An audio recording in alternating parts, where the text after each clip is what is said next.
Bismillahirrahmanirrahim. Assalamualaikum warahmatullahi wabarakatuh. Assalamualaikum warahmatullahi wabarakatuh. Ila hadratin Nabi Mustafa Muhammadin sallallahu alaihi wasallam wa ala alihi wa azwajihi wa ashabihi ajma'in. Summa ila arwahi mu'alif hadzal kitab Syekh al-Imam Mujaddidul Islam Abi Hamid Muhammad bin Muhammad Al-Ghazali wa ila jamil fuqaha wal nahwiyyin wal muhaddisin wal mufassirin wal ulama wal musannifin. Summa ila jamil masyayikhina wa asatidatina wa abaina wa ummahatina. Al-Fatihah. A'udzu billahi minasy syaithanir rajim. Bismillahirrahmanirrahim. Alhamdulillahirabbil alamin. Ar-rahmanir-rahim. Maliki yaumiddin. Iyyaka na'budu wa iyyaka nasta'in. Ihdinas siratal mustaqim. Siratal ladzina an'amta 'alaihim ghairil maghdubi 'alaihim waladdallin. Innal hamdalillah nahmaduhu wa nasta'inuhu wa nastaghfiruh wa na'udzu billahi min shururi anfusina wa min sayyiati a'malina. May yahdihillahu fala mudilla lahu wa may yudlil fala hadiya lahu. Asyhadu an la ilaha illallah wa asyhadu anna Muhammadar Rasulullah. Allahumma salli ala sayyidina Muhammad wa ala ali sayyidina Muhammad. Qala Allah ta'ala fil Qur'anil 'azim. A'udzu billahi as-sami'il 'alim minasy syaithanir rajim. Bismillahirrahmanirrahim. Ya ayyuhalladzina amanu taqullaha haqqa tuqatih wa la tamutunna illa wa antum muslimun. Mari kita panjatkan puji syukur kehadirat Allah Subhanahu wa taala. Allah Maha Ghafur, Allah Maha Pengampun, Allah Maha menatap, Allah mengetahui segala lintasan hati kita. Puji syukur kita panjatkan senantiasa hanya kepadanya Allah Subhanahu wa taala, karena sampai dengan hari ini kita diberikan satu nikmat yang luar biasa. Nikmat yang utama, nikmat iman, nikmat Islam, nikmat sehat, nikmat waktu luang, yang alhamdulillah asbab dari nikmat-nikmat Allah tersebut kita sebagai hamba-hamba Allah yang beriman. Dan semoga saja iman kita tidak hanya ngaku-ngaku, tetapi benar-benar diakui oleh Allah Subhanahu wa taala. Kita asbab dari nikmat-nikmat Allah tersebut, kita mampu belajar istiqomah. Belajar istiqomah untuk berada dalam kebaikan, berada dalam ketaatan kepada Allah dan Rasulnya. Bersyukur atas nikmat-nikmat Allah, nikmat iman, nikmat Islam, nikmat sehat, nikmat waktu luang. Dan yakinlah, kalau kita bersyukur atas nikmat-nikmat tersebut, maka Allah akan tambah lagi nikmatnya, Allah akan tambah lagi rezekinya, Allah akan tambah kemuliaan-kemuliaan tatkala kita bersyukur atas nikmat-nikmat Allah tersebut.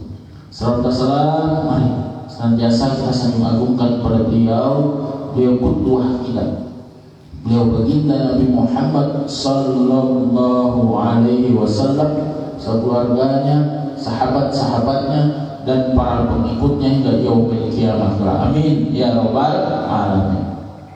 Bapak, Ibu, hadirin jemaah Masjid Al-Amal Huda yang insyaallah semuanya dirahmati oleh Allah Subhanahu wa taala, calon-calon ahli surga semuanya.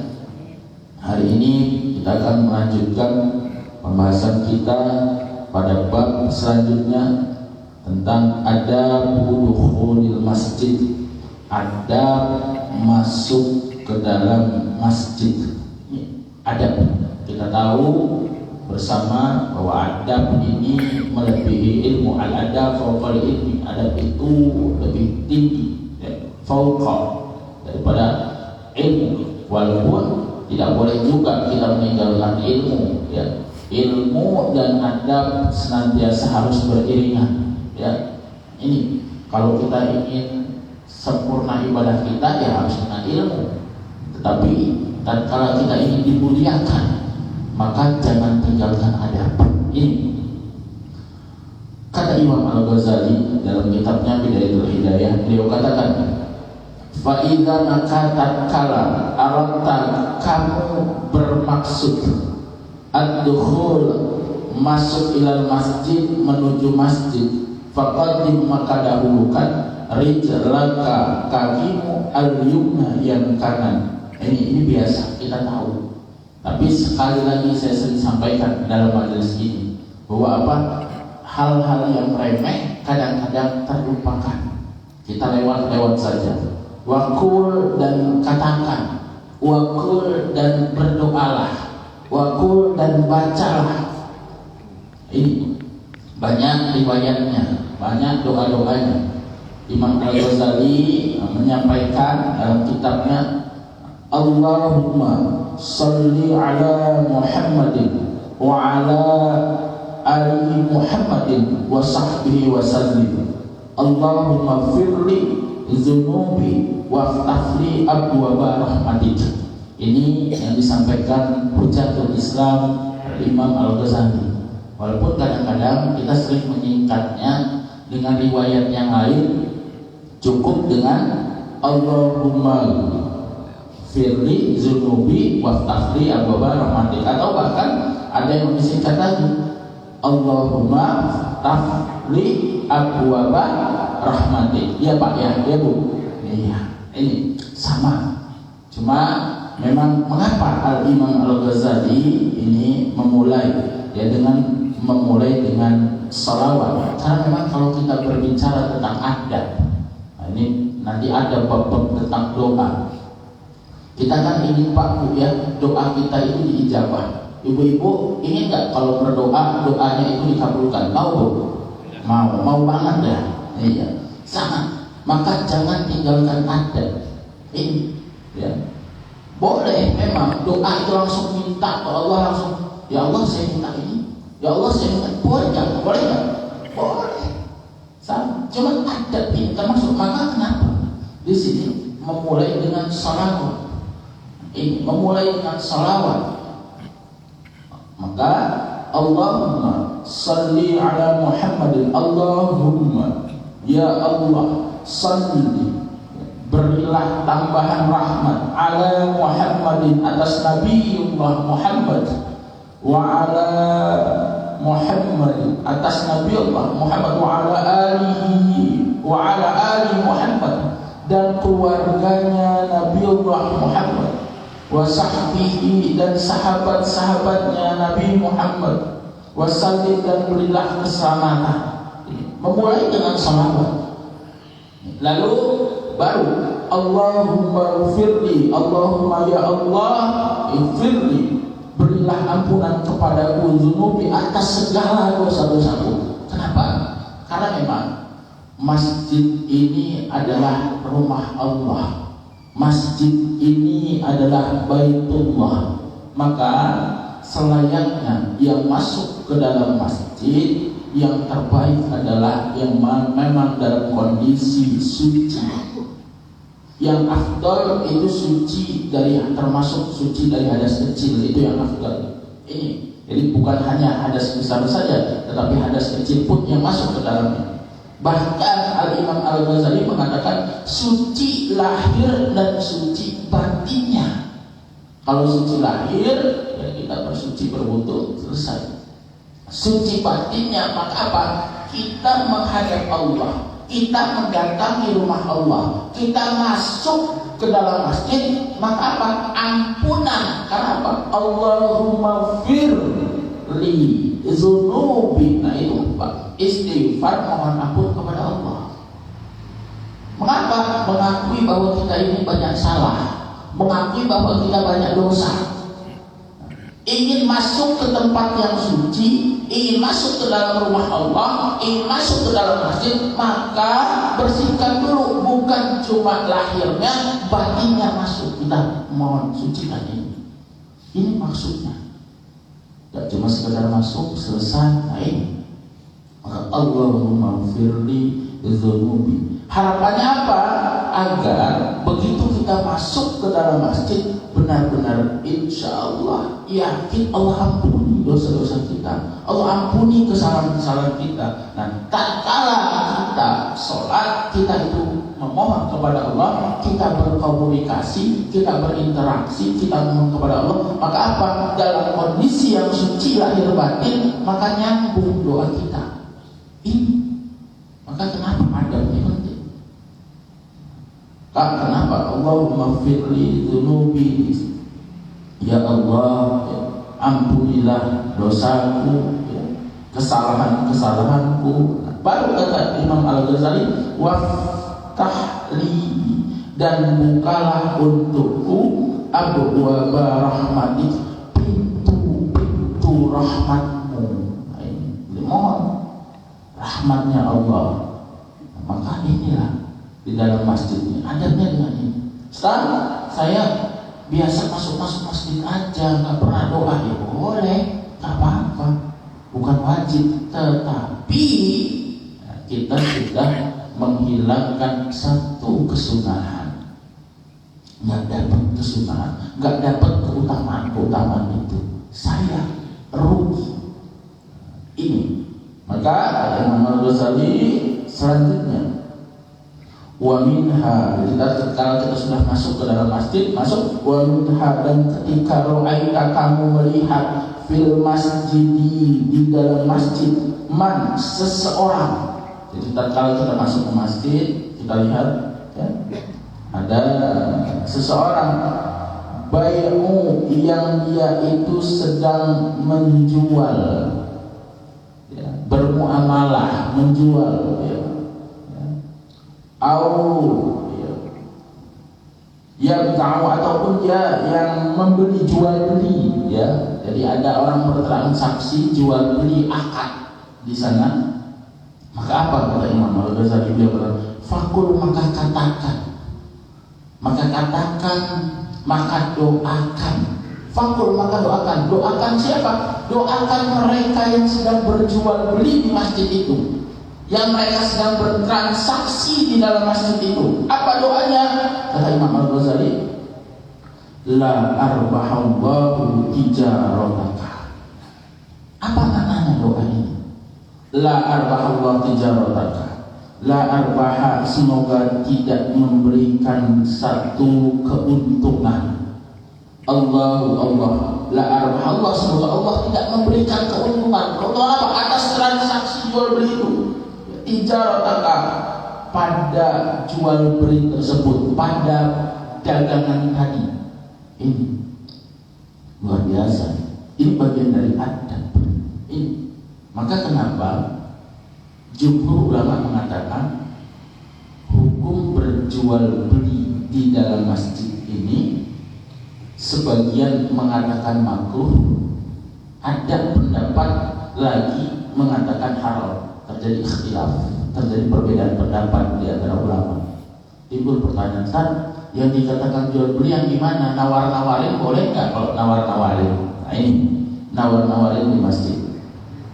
Nah, ya. Kalau saya punya begini nawar-nawar, nah ini. Maka jumhur mengatakan yang dilarang itu tatkala ada transaksi akad jual belinya. Ini. Kalau cuma nawarin aja itu bukan masuk ke dalam jual beli. Ini. Saya ada kendaraan itu, nah, silahkan mau beli ya, udah, akadnya di luar, jual belinya, transaksinya di luar masjid.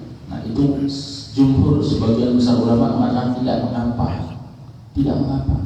Yang tidak boleh jual belinya, transaksinya, akadnya itu di dalam masjid. Maka kenapa? Keberkahan itu akan hilang. Maka hal yang masjid ini adalah sesuatu yang suci, maka jangan sampai ya jual beli, ya ini jual beli yang Quran yang dijual, ada sales, ada marketing datang nawarin, ya nawarinnya nggak masalah.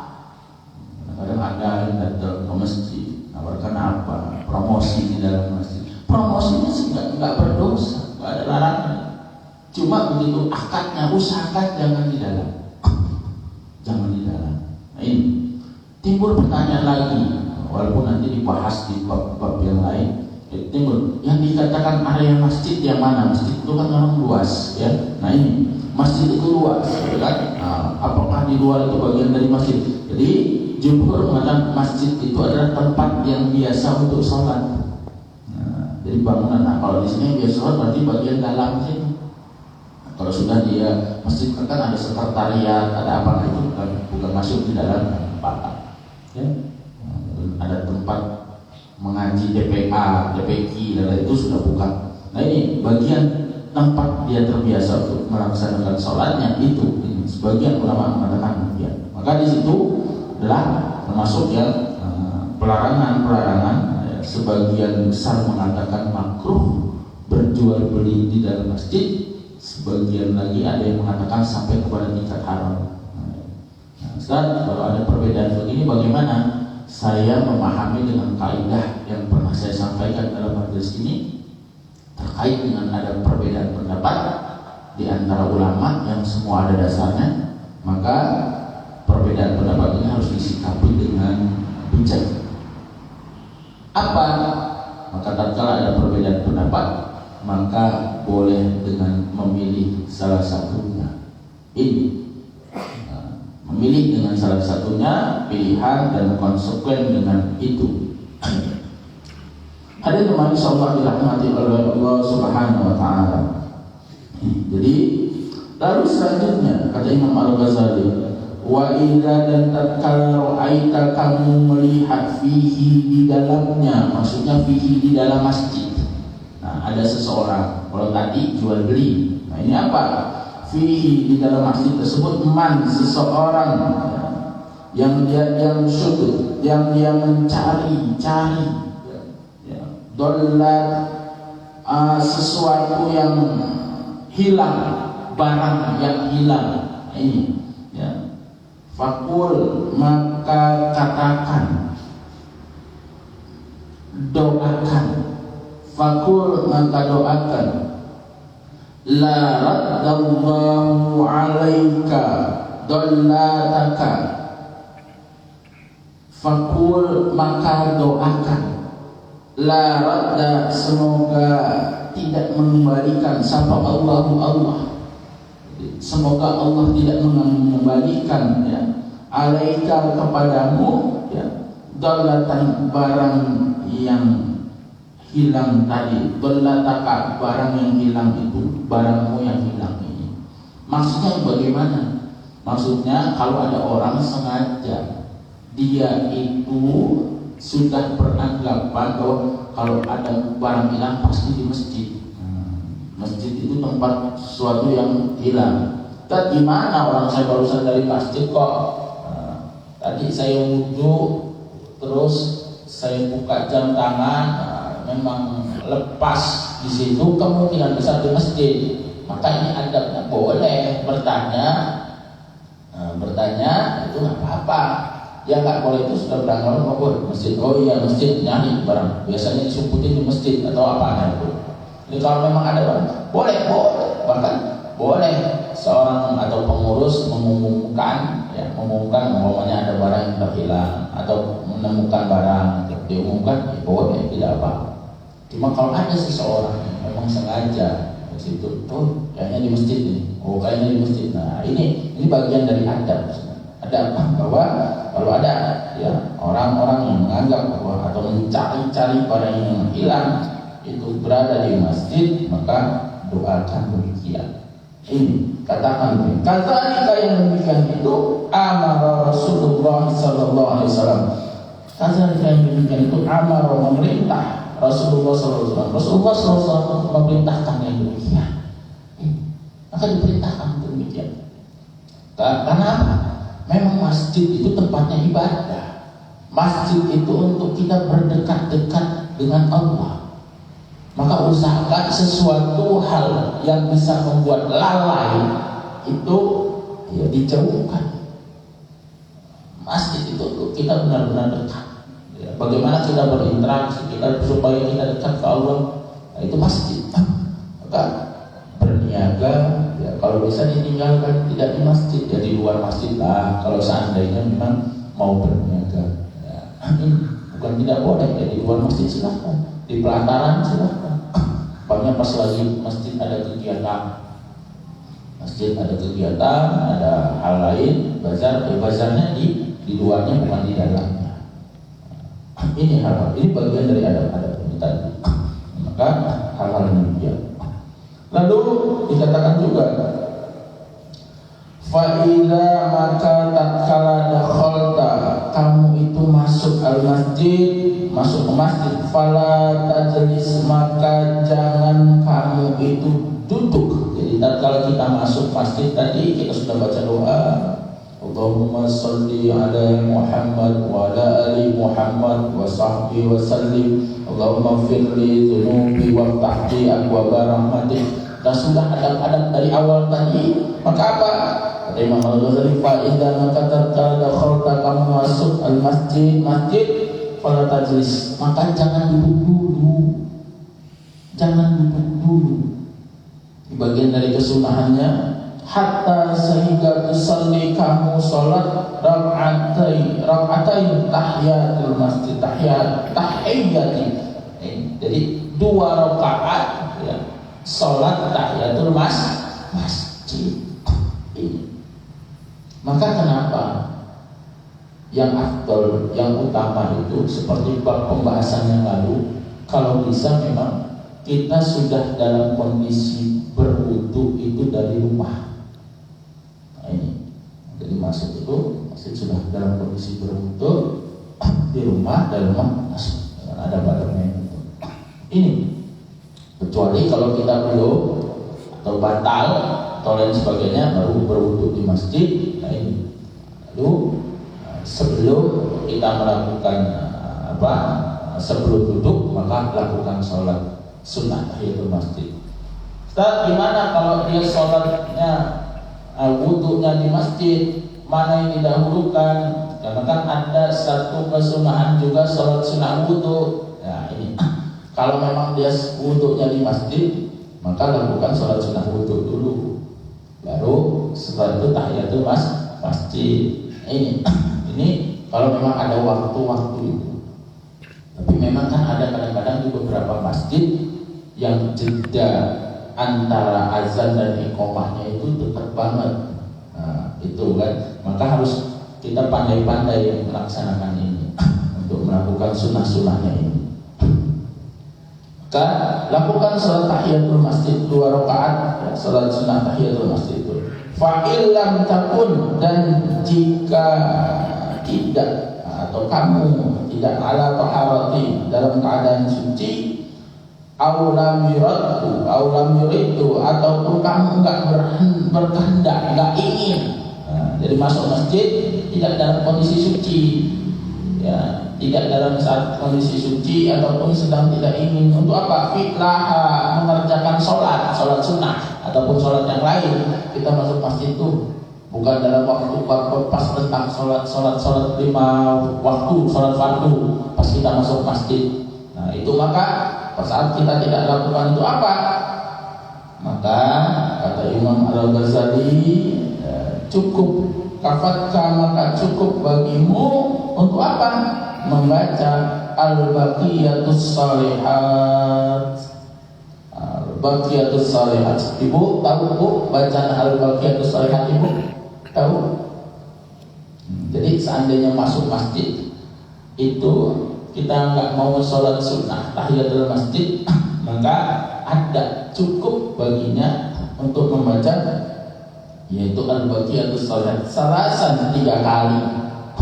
Ada pendapat lain kata Imam Al-Ghazali, wakila, ada yang mengatakan arba'an, 4 kali. Jadi boleh 3 kali atau 4 kali, ya. Wakila dan dikatakan di sini ada 3 kali, ya.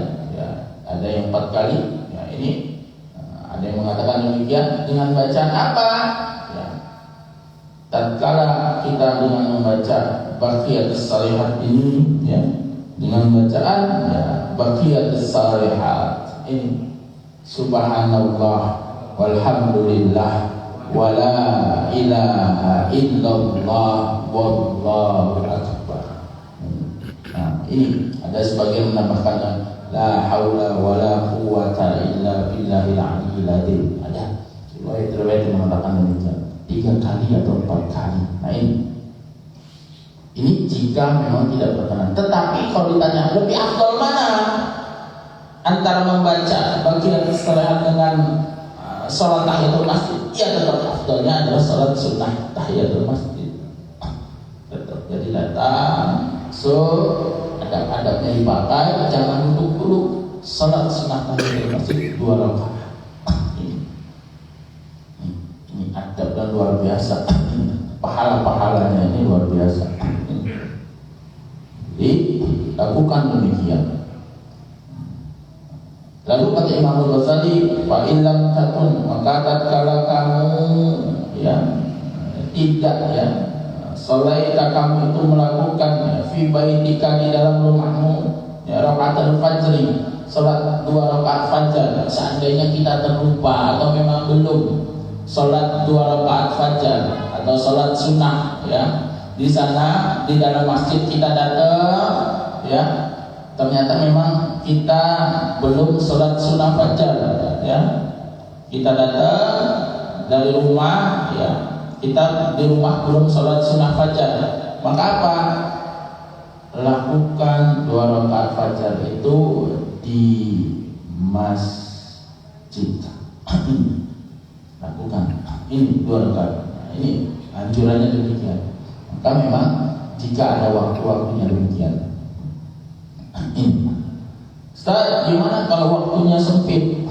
Waktunya sempit, hanya memilih salah satu saja karena jeda antara azan dan iqamahnya sedikit, maka dikatakan ini Imam Al-Ghazali mengatakan cukup baginya ini fayah ya, di sini cukup apa? Cukup bagimu untuk apa? Melaksanakan 2 rakaat. Nah, di sini ya. Jika memang tidak melaksanakan 2 rakaat fajar di rumah, maka cukup untuk melakukan 2 rakaat ya tersebut ya sebagai pengganti sholat sunnah tahiyatul masjid. Jadi dahulukan sholat fajarnya. Kalau untuk memilih tadi